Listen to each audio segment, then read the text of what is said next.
It is always better to be the first committee to investigate, and it is always better to investigate as contemporaneously to an incident or to an event as can be done. Our committee did not have the luxury of either one of those. We began a year and a half after the incidents, but collectively and individually, all 7 of us believed that there were more questions to ask, that there were more answers to acquire, more witnesses to interview, more documents to access. And this report validates that belief. There is new information on what happened in Benghazi, and that information should fundamentally change the way you view what happened in Benghazi.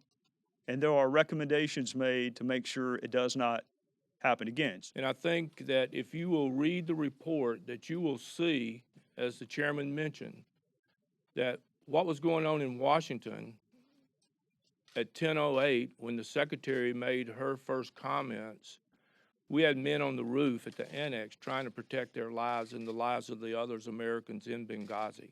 If our fellow citizens will read this, they're going to come up with their own opinion of what happened, because there's enough new evidence that I think that people will be able to put together for themselves exactly what led up to this attack, what went on during the attack, and then the post-attack when there was so much misinformation that was being repeated by this administration. At 10:08 that night, with Tyrone Woods still on the roof of the annex fighting for his life, Secretary Clinton issues this statement, the official statement on Benghazi, the official statement of our government that evening.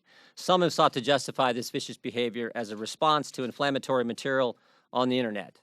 We know that statement was misleading because an hour later she told her daughter, terrorists killed 2 of our people today. The next day she tells the Egyptian Prime Minister, we know the film had nothing to do with it. It was a planned attack, not a protest. And maybe the best example is from the 14th. Same day Mr. Rhodes issues his talking points. But that day we have Mr. Carney at a press briefing saying this, no information to suggest Benghazi was a pre-planned attack. No information to suggest a pre-planned attack.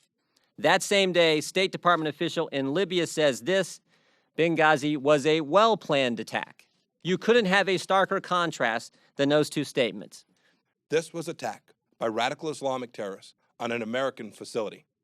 There was no fog of war. There was no dispute, save for a few stray news reports. The evidence was very clear. Go read what Secretary Clinton herself said.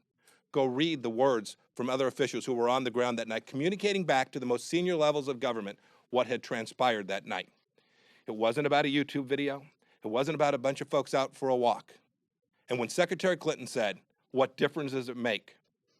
We can now, as a result of our work over the last year and a half, tell you exactly what difference it makes. But what we didn't know until this investigation was that the State Department made a conscious decision to keep the Benghazi compound off the radar and not provide it the security that it needed.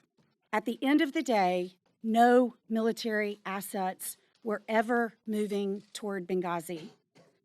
The bottom line is that Washington failed to have our guys' backs when they needed it.